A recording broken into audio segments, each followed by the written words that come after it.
Greetings everyone, welcome back to the vlog. My name is Nate Fisher and Happy New Year. I hope everyone had a very happy and safe and fun holiday with family and friends. And now it is on to 2019. I'm excited about it. I hope you guys are excited about it. In my last couple videos I've been talking about writing, and I thought I would keep with the same vein of that because the last video was about landing on an idea and committing to that idea. And recently I have done that. For a feature script that I am writing, I have found the idea that I want and I'm ready to get writing or at least start brainstorming and doing research. After bouncing some ideas off of a friend of mine, he thought it would be cool if I made a vlog on some of the tips I've learned about writing, the writing process, or getting started with the writing process. So I thought I'd compile a video together of some of the tips I've learned along the way. So admittedly, you'll find that a lot of these tips come from Robert McKee. I did attend his seminar in Nashville, Tennessee about 2 months ago, and I learned so much, such a wealth of knowledge, and I've really been utilizing all these tips and tricks that he's taught me along the way to start my screenplay process. And since I'm in the early stages of writing my screenplay, these tips are a little bit more oriented towards the early stages of writing a screenplay because I figure I can do more of these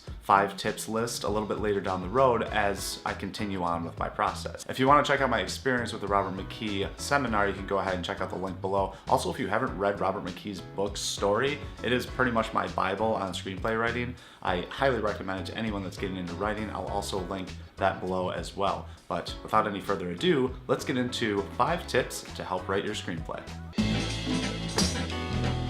Tip number 1. All right, so this may seem obvious to some people, but really it gets overlooked a lot, or at least not enough time is spent on this, and that is doing your research. Do all the research you possibly can about your story, and also know everything you can about the world you're building, the characters you're building, and your story. No one should know more than you about your story. There shouldn't be a question you can't answer. You are the god of this world you are building, and you need to know every single detail, no matter what. In a movie, you have roughly 2 hours to tell your story, and everything that can't be told needs to be implied. You need to somehow know your story and flesh it out well enough that there are things that aren't being told to the audience, they just understand because you understand your story. Watch a ton of movies, go to the library, read a lot of books, do as much studying as you can on your topic. I promise you it's gonna make your story way more understandable, way more fleshed out, and just overall better and more well understood.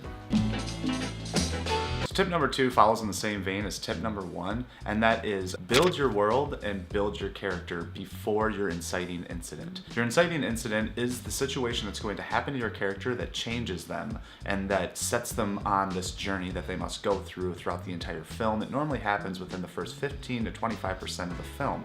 And most people get an idea and they say, what if this character got in this situation? Wouldn't that be cool? And they get excited about the inciting incident before even building the world or building the character.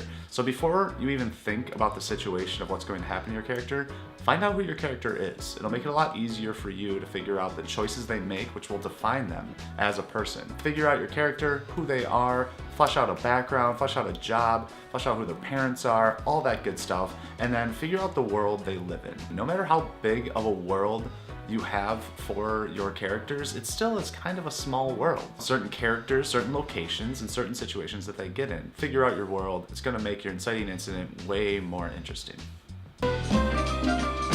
So tip number 3, this one was a hard one for me to realize, and it's something I've been guilty of quite a bit, and that is 90% of your work is not your best work. Amateur writers love what they write. They love everything that they write. They'll write up a screenplay really quickly and be like, it's gold, right there, nailed it first time. That's not true at all. Normally your first few ideas are going to be the worst ideas. You just sort of have to get those out of the way. They're going to be the most cliche. These are the ideas that you have subconsciously put into your brain from every other story and movie you've watched. Write down all your ideas and just realize you're going to rewrite. Rewriting is not fun. It never is fun, and you're going to be throwing things away. You might even be throwing things away that you thought were some of your best ideas because they just don't fit.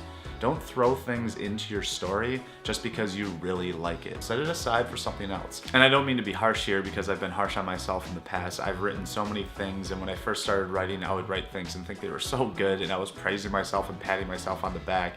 And then I realized that it's been done before, or I realized it hasn't been thought out enough, or I realized I didn't do my research as much. So just know that you have to keep writing, you have to get those other ideas out on the table just so you can kind of get rid of them. Not all your work is going to be your best work. Actually, a very small amount of your work is going to be your best work. It's in there, you just have to dig for it.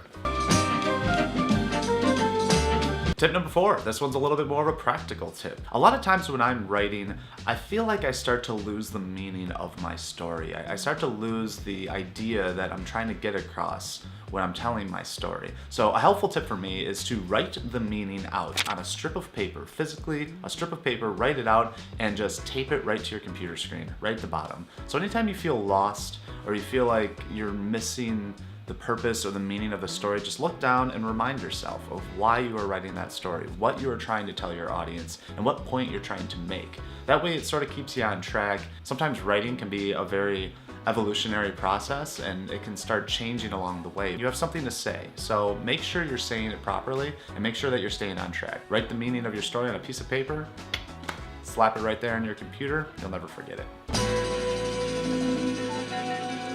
And my final tip for tip number 5, and this one sort of hit close to home for me, and it really helped me when I heard this. It was something that I needed to hear so I could lift the weight off my shoulders a little bit, and that is the most uncomfortable truths are normally the most important, and you are not responsible to cheer anybody up in the audience. I always felt like I had to be nice to my characters, or I didn't want to be mean to them. That's not true at all. Actually, you want to put your characters through the ringer. You want them to be facing challenges that are incredibly difficult, because that's where everything comes from when it comes to story, and that is conflict. You have to have very important, poignant, and extreme conflict for your character for him to learn anything or for any type of truth to get across. And that's what you're doing when you're writing.